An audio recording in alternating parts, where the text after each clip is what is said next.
ഒരുപാട് പേർക്ക് പ്രചോദനം നൽകുന്ന ഒരു വ്യക്തിയാണ് പേർലി മാണി. ആങ്കറിംഗ്, അഭിനയം, കോണ്ടന്റ് ക്രിയേഷൻ തുടങ്ങിയ കാര്യങ്ങളിലെല്ലാം തന്നെ തൻ്റെതായ കഴിവ് തെളിയിച്ചതുമാണ് പേർലി മാണി. പ്രായഭേദമന്യേ പേർലി മാണിക്ക് ഒരുപാട് ആരാധകരുമുണ്ട്. ഇന്ന് ഏവരും ചർച്ച ചെയ്യുന്ന ഒരു പ്രമുഖ സെലിബ്രിറ്റി കൂടിയാണ് പേർലി മാണി.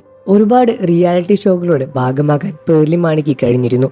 തൻ്റെ ജീവിതത്തിൽ വരുത്തിയ വലിയൊരു മാറ്റം തന്നെയാണ് ആ കാലഘട്ടം. അതിനുശേഷം ബിഗ് ബോസിൽ പോയതോടെ പേർലി മാണിയുടെ താരമൂല്യം കൂടുകയായിരുന്നു. ശ്രീനിഷുമായുള്ള വിവാഹത്തിനു ശേഷം യൂട്യൂബ് ചാനലിലൂടെ എല്ലാം തന്നെ പേർലി മാണി ഇന്നും ആരാധകർക്ക് മുന്നിൽ വലിയൊരു താരമായി തന്നെ നിലകൊള്ളുകയാണ്. ശ്രീനിഷും 2 മക്കളും അടങ്ങുന്ന ചെറിയൊരു സന്തുഷ്ടമായ കുടുംബമാണ് പേർലി മാണിയുടേത്. പേർലി മാണിയെ പറ്റിയുള്ള വിഷയങ്ങളെല്ലാം തന്നെ സോഷ്യൽ മീഡിയയിൽ വലിയ രൂപത്തിൽ ചർച്ചയാകാറുണ്ട്. ഇപ്പോൾ പേർലി മാണിയുടെ നില ഗുരുതരമായ തരത്തിൽ ആശുപത്രിയിലാണ് എന്ന് പങ്കുവെച്ച് പേർലി മാണി സ്റ്റോറിയിട്ട് രംഗത്ത് വന്നിരിക്കുകയാണ്. ഇൻസ്റ്റഗ്രാം വഴിയായിരുന്നു പേർലി മാണി ഇത് പങ്കുവച്ചത്. നില തൻ്റെ അടുത്തേക്ക് ഓടിവരുന്ന ആശുപത്രിയിൽ വരുന്ന ഒരു ദൃശ്യമായിരുന്നു പേർലി മാണി സോഷ്യൽ മീഡിയ വഴി പങ്കുവച്ചത്. പേർലി മാണിയുടെ അസുഖം എന്താണെന്ന് വ്യക്തമായി അതിൽ പറഞ്ഞിട്ടില്ല. എന്നിരുന്നാലും പേർലി മാണി ആശുപത്രിയിലാണ് എന്നും മനസ്സിലാക്കാൻ സാധിക്കും.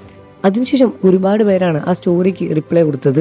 പേർലി മാണിക്ക് എന്താണ് പറ്റിയത് എന്നും എന്തുകൊണ്ടാണ് ആശുപത്രിയിലിരിക്കുന്നത് എന്ന തരത്തിൽ ഒരുപാട് ചോദ്യങ്ങളാണ് നടിക്ക് നേരെ ചോദിച്ചത്. എന്നാൽ അപ്പോഴൊന്നും പേർലി മാണി അതിനെപ്പറ്റി വലിയ വിവരങ്ങളൊന്നും തന്നെ പുറത്തുവിട്ടില്ല എന്ന് തന്നെയാണ് സത്യം.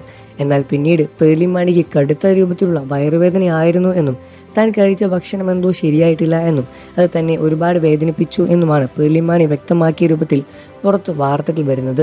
തനിക്ക് സഹിക്കാൻ കഴിയുന്നതിനും അപ്പുറമായിരുന്നു തന്റെ വേദന എന്നും എന്നാൽ ഇപ്പോൾ ചെറിയ രൂപത്തിലുള്ള ആശ്വാസമെല്ലാം തന്നെ കണ്ടു തുടങ്ങിയെന്നുമാണ് പേർലി മാണി വ്യക്തമാക്കിയത്. അതുപോലെ തന്നെ ഞാൻ സ്റ്റോറി ഇട്ട ശേഷം എനിക്ക് വന്ന മെസ്സേജുകൾ, ഇത്രയും അധികം സ്നേഹം നിങ്ങൾക്ക് എന്നോട് ഉണ്ട് എന്ന് ഞാൻ അപ്പോൾ മനസ്സിലാക്കി.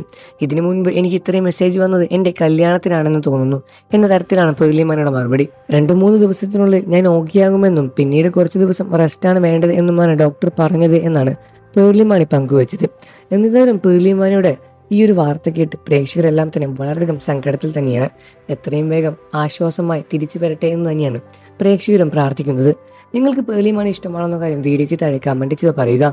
വാർത്തകളും വിശേഷവും എത്രയും പെട്ടെന്ന് അറിയാൻ നമ്മുടെ വീഡിയോ ഒന്ന് ലൈക്ക് ചെയ്ത് ചാനൽ ഒന്ന് സബ്സ്ക്രൈബ് ചെയ്ത് സപ്പോർട്ട് ചെയ്യണം ഫ്രണ്ട്സ്.